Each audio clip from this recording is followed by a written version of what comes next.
Hello, it's been a while since I've been on this channel, I know, but I wanted to cover some of the things that I've been working on with AI, with agents, and just kind of generally how I'm taking this agents, AI, future stuff. I know a lot of people are probably pretty sick of hearing about AI. Let me turn down this. It says I'm going to the red, so I want to make sure we're in the yellow for most of this. Specifically, the title of this video is how I use AI agents as a solo operator. I am the only person. Let me also close that window. I am the only person running this company. I'm sure you could tell by the state of this video. But I want to talk a little bit about this. So, what have I been doing? You know, I've been managing agents, stuff like that. So, basically, the way that I have it is everything is set up in a specific Obsidian vault, the vault that you're looking at right now. Pretty similar to how I've talked about things before. I have a couple of different folders that all manage everything. Preferences are very loose. You could probably make them JSON right now. I just have them in Markdown files. They are yes, no. We want to do more stuff like this. We don't want to do stuff like this. Very, very clean, very low context token usage of just telling the agent straight to the mouth exactly what it should be doing in any given field, whatever it happens to be working on. It's a very, very good cheat sheet to send over to an agent and say, like, hey, we've tried this before. Do not fucking try it again because it doesn't work. Jobs are essentially skills or cron jobs. I think people really overcomplicate this. It's basically just one prompt if I'm going to reuse it over and over again, or if I'm want to put it on a timer and say, like, daily I want this to happen. That's what a job is, and it's essentially giving an agent a specific job. So, for example, this.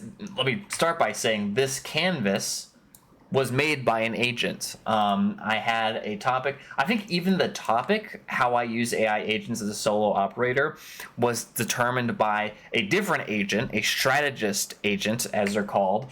And then this one, I think it talks about, yeah. So there's the strategist agent, and then there's the presenter agent that makes this canvas for me to talk, and then the actual talking and making the video. As you could probably tell, I'm not AI. I'm real, and I'm really talking about this. And there'll probably be some stuff that the agent included. I'm going to be like, I don't need to talk about this. This is stupid. But that's the topic.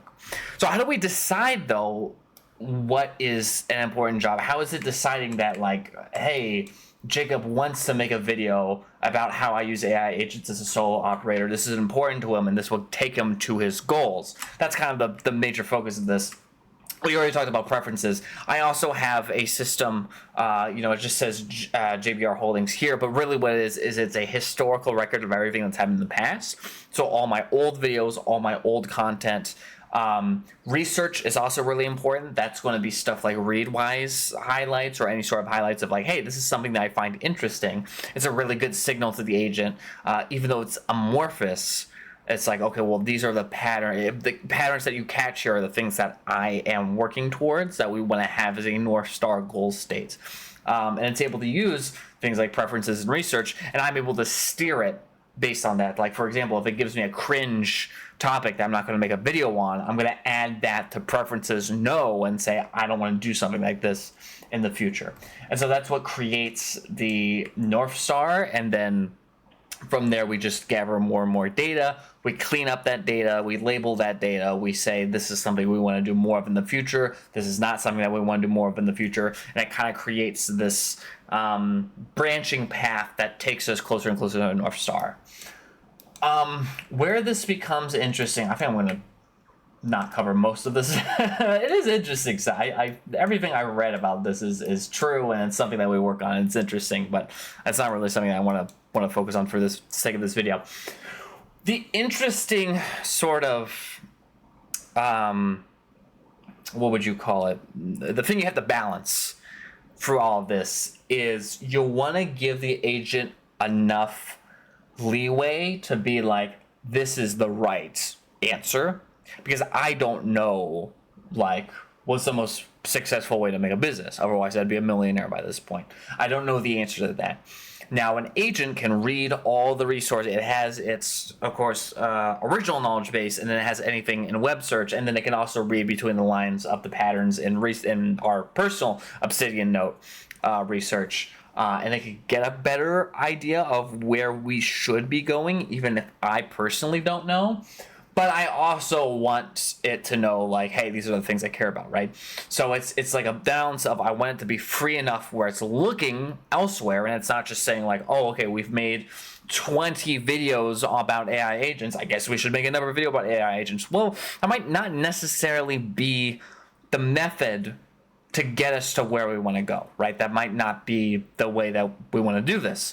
And of course, I can steer it. I can change its direction. I can say, no, we're not doing this anymore. But at the same time, I can't trust my ability as an operator, because I just go off and I'll completely throw everything away and try something new later on. It's a nightmare. So it's a balance of how much do I give the AI to do its whole own thing and not be locked in, but how do I make sure that it's not just doing random stuff that I don't care about and that I don't want to do. And a big place for that is preferences. So the very quick yes, no. You can do a JSON-L file, you can do a Markdown file, and then I think a lot of the research and the past data too informs it. I actually don't do future anymore. So the last time I covered the system, I had a past state and a future state where I defined the future state myself. I actually stopped doing that because I realized that if you give it enough really high quality past data and research data and preferences, it naturally creates the future state. Pretty much word for word, probably better than I could have put it. So I'm just like, okay, you know what? I'm just going to let it define its own future state, and I'm going to steer it not by defining what the future state is, because like I said before, I want to give it enough leeway to go where it wants to go. But at the same time, I'm going to try and, I'll steer it using these documents instead. You'll notice that even though it's such a big part of my workflow, the creative stuff is not on here. So fiction writing, music, video, everything. Well, sorry, not videos like these are covered by that. But my creative videos on my other channel are not really. It just gets this one little footnote here, and for most of this, it's not mentioned. I still haven't found a good place for agents in creative workflows. I think it's possible. The problem is that I'm so opinionated on fiction. I've been working on this with nonfiction, starting like with Substack posts and stuff. I'm trying to get preferences set in such a way that like it can one-shot essays that I think are pretty interesting and not cliched pretty well. Still pretty cliche. There's also a part of me where I'm worried, like, oh, what if I just get used to it? I read so many of these that I get used to it. What if I start saying agent slop? That's going to be bad. But for now, it's just still on me for the creative stuff. I'm not really, I'm not opposed to it. I think I've covered it. My opinion on this has stayed pretty consistent throughout the years. Even when I did I stopped doing AI art video, I was pretty clear that like if it ever got good, I would go back to it, but still not good. So I'm still learning. I'd still do all my own art still. Usually I will use a AI image as a reference point and then draw from scratch myself, stuff like that. But anyway, that's my point. I think we've covered most of the stuff I wanted to focus on here. Basically, splitting it out, starting with the vault of preferences, past data, et cetera, building those out into jobs that I think are important. That's another place where you have to balance is it's like, what jobs are important, right? Like what jobs do we really need to do what we're wanting to do, and what jobs am I creating just because I want to do them and they're distractions, stuff like that.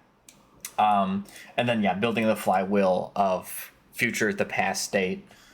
I don't think we have to cover design principles or anything like that. But anyway, that is that. Hopefully you will start seeing more videos on this channel as the AI recommends them, but I'm only going to do as many as the AI recommends. So we'll see what happens, and I will see you in the next one.